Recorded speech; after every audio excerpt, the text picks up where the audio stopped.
ભરૂચના નેત્રંગમાં સ્થાનિકોનો હોબાળો, ખાણ ખનીજ વિભાગના અધિકારીઓને માર માર્યો। ફ્લાઇંગ સ્ક્વોડના કર્મીઓએ ગાડીમાં કપડાં બદલ્યાનો સ્થાનિકોએ આક્ષેપ કર્યો। લોકોએ નકલી અધિકારી હોવાની આશંકાએ બંને અધિકારીઓને માર માર્યો। બંને અધિકારીઓને પોલીસ મથકે લઈ જવાયા। ત્યારબાદ પોલીસની તપાસમાં બંને ખાણ ખનીજ વિભાગના અધિકારીઓ હોવાનો ઘટસ્ફોટ થતા છોડી મુકાયા।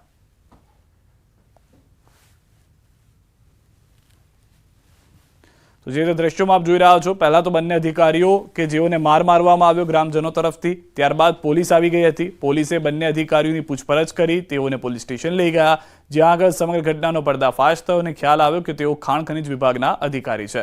નેત્રંગ પાસેની આ ઘટના છે। આ માર મરાયાની ઘટનાને લઈને મોટું ટોળું ત્યાં સામેલ હતું।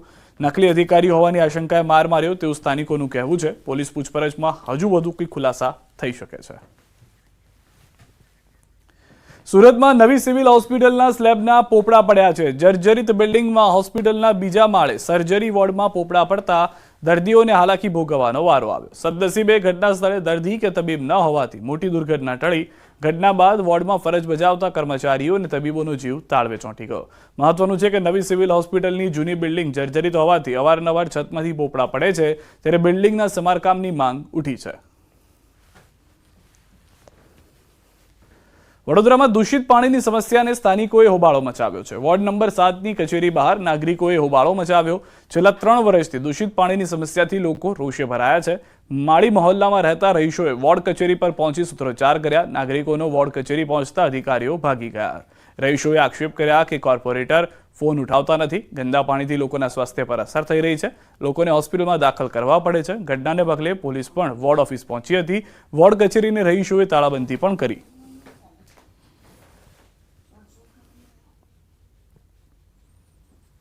गंदू पानी आवे छे, परंतु आ लोकोनी अरजी मौखित होय तो लेखित होय नजरअंदाज करवामां आवे छे। वारंवार आ गरीबों पर अत्याचार करवामां आवे छे।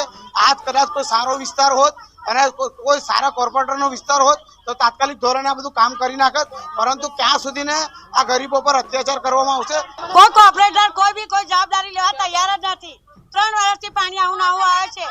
કોરગારે બી 2 બૈરા મરી ગયા, તાર કોઈના ઘરમાં રાંધી ખવડાવનારું નથી। અત્યારે બી 4 જણ દાખલ કરેલા છે। અત્યારે એડમિટ કરેલો છોકરો લઈને બતાવવા માટે આવ્યા છે અમે અહીંયા આગળ, પણ એનો કોઈ રસ્તો થતો નહીં। 4-3 વર્ષથી આવું નવું ચાલ્યા કરે છે। દિવસે 3 વર્ષથી ખરાબ આવે, વચ્ચે ચોખ્ખું આવે, પાછું ખરાબ આવે, પણ એનો કોઈ પણ નિકાલ થતો નહીં।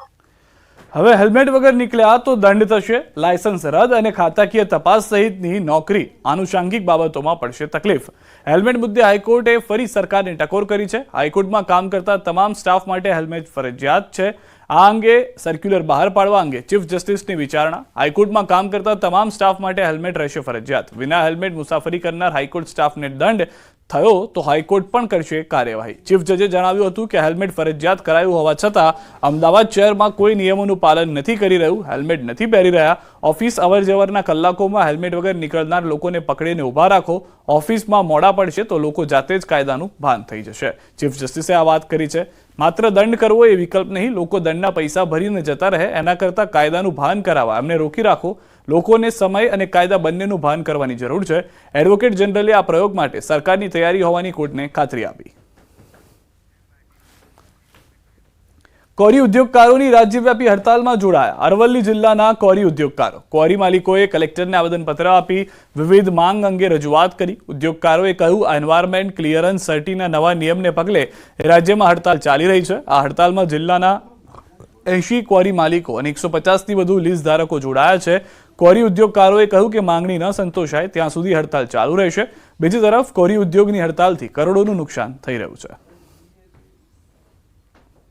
જૂના 7 પ્રશ્નો છે જેમાંનો લગભગ છેલ્લા 10 વર્ષથી આ પ્રશ્નો અમારા ઉકેલાયા વગરના છે અને એક નવો પ્રશ્ન એન્વાયરમેન્ટ ક્લિયરન્સ એટલે ઈસી માટે લગભગ ગુજરાતની 60% ક્વોરી એટીઆર અને રોયલ્ટી પાસ બંધ કરવામાં આવેલ છે। એના અનુસંધાને અમે બાકીના બધા ક્વોરીવાળા એમના સાથે જોડાઈ અને અમારા ઉદ્યોગ ધંધા 2 તારીખથી બંધ કરેલ છે। ખેડા જિલ્લા ક્વોરી એસોસિએશન જોડાયું રાજ્યવ્યાપી હડતાલમાં। ગળતેશ્વર, ઠાસરા, કપડવંજ, બાલાસિનોરમાં આવેલ 125થી વધુ ક્વોરી ઉદ્યોગો બંધ થયા। સેવલિયા ખાતે કપડવંજ, ઠાસરા, ગળતેશ્વર અને બાલાસિનોરના ઉદ્યોગકારોએ બેઠક યોજી। ઉદ્યોગ બંધ થતા હજારો મજૂર કામદારોને રોજગારીની અસર થઈ। ક્વોરી ઉદ્યોગ બંધ થતા બિલ્ડિંગ અને રોડના કામોને પણ વ્યાપક અસર થઈ રહી છે। ખેડા જિલ્લા ક્વોરી એસોસિએશન આવેદનપત્ર આપશે। કલેક્ટર, જિલ્લા ભાજપ પ્રમુખ, સાંસદ અને ધારાસભ્યને આવેદનપત્ર આપશે। જામનગરના બીઆરસી ભવનમાં ભરાયું પાણી। બીઆરસી ભવનમાં પાણી પડતા સરકારી ચોપડા પાણીમાં પલળી ગયા। ન્યૂઝ 18 બીઆરસી ભવન પહોંચ્યું। બીઆરસી કોર્ડિનેટર પ્રજ્ઞા લીંબડ સાથે વાતચીત કરી સમગ્ર ઘટનાનો પર્દાફાશ કર્યો। બીઆરસી કોર્ડિનેટરે જણાવ્યું કે અનેક વખત રજૂઆત બાદ પણ બીઆરસી ભવનની મરામત ન કરાતા સરકારી પુસ્તકો વરસાદમાં પલળી ગયા। તેમણે કહ્યું કે અમે અનેક વખત વિડીયો પુરાવા સાથે રજૂઆત કરી છે। તેમણે ન્યૂઝ 18 સમક્ષ તંત્રને રજૂઆત કર્યાના પુરાવા પણ રજૂ કર્યા। મહત્વનું છે કે વર્ષ 2004માં બનેલું આ બિલ્ડિંગ અત્યંત ક્ષતિગ્રસ્ત બન્યું છે, ત્યારે સરકારી પુસ્તકો પલળતા વિદ્યાર્થીઓનો અભ્યાસ ખોરવાયો છે। શા માટે પુસ્તકો પલળ્યા તે અંગે તપાસ થવી જોઈએ અને જવાબદારો સામે પગલાં લેવા જોઈએ તેવી માંગ બીઆરસી ભવનના કોર્ડિનેટરે પણ કરી છે।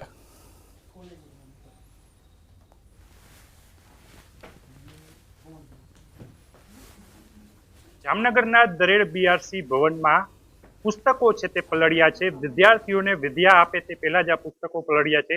કોના વાકે 2004માં બનેલું આ બીઆરસી ભવનના દ્રશ્યો છે। અહીં જે પ્રકારે જોઈ શકાય છે, જે પાઠ્ય પુસ્તક છે, જે છોકરાઓને આપવાની, જે વિદ્યાર્થીઓને આપવાની જે પુસ્તિકાઓ હોય છે તે પલળી ગયા છે। આમાં બાળકો ભણે ક્યાંથી? શિક્ષા અભિયાન અંતર્ગત આમાં તમે જુઓ છો શિક્ષણનો અધિકાર પણ હતું। આ અધિકાર કેવી રીતના આપી શકાશે જ્યારે ચોપડાઓ જ પલળી જતા હોય? એ સેફ નથી। જે પ્રકારના દ્રશ્ય જોઈ રહ્યા છો, અનેક સ્વાધ્યાય પોથીઓ અને નોટબુક અહીં પલળી ગયેલી જોવા મળી રહી છે। જે બીઆરસી ભવનમાં આ પ્રકારની પરિસ્થિતિ છે, ત્યારે અહીંના કોઓર્ડિનેટર પ્રજ્ઞાબેન આપણી સાથે છે, એમની સાથે જ સીધી વાત કરીશું। બેન, શું કહેશો?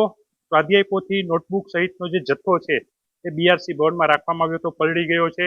આ જથ્થો પલળી ગયો, તેની પાછળ જવાબદાર કોણ? કારણ કે આ પ્રકારની પરિસ્થિતિ, આમાં બાળકો કેવી રીતના ભણશે, કેવી રીતના આગળ વધશે? આ અગાઉ 8 વખત વિતરણ થયેલું, શ્રેષ્ઠ કક્ષાએથી જે આવેલો છે સામાન, 8 વખત વિતરણ થયેલું। લાસ્ટ ટાઈમ આવ્યું અને તરત જ નજીકના સમયમાં 2-4 દિવસમાં વરસાદ પડેલો। વરસાદ એટલો બધો હતો કે અડધું બીઆરસી ડૂબી ગયું હતું। એને કારણે આ સાહિત્ય છે એ પલળેલું છે। તમે કેટલું સાહિત્ય પલળી ગયું છે? તો આ બિલ્ડિંગ છે ક્યારે બનેલું છે? આ બિલ્ડિંગ જર્જરિત છે, આ પ્રકારની વાત છે, તમે કહો છો અંદર પાણી આવી જાય છે, આ અંગે કોઈને રજૂઆત કરેલ છે કે કેમ? જી, આ બિલ્ડિંગ છે 2004માં બનેલું છે અને 2022 જૂનથી બીઆરસી કોર્ડિનેટર જામનગર તરીકે મેં અહીંયા ચાર્જ સંભાળેલો।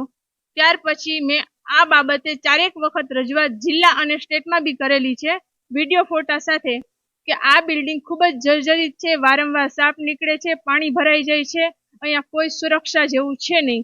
તો આ અંગે અમને અન્ય વ્યવસ્થા કરી આપવા વિનંતી। એનો કોઈ રેફરન્સ ખરા આપણી પાસે?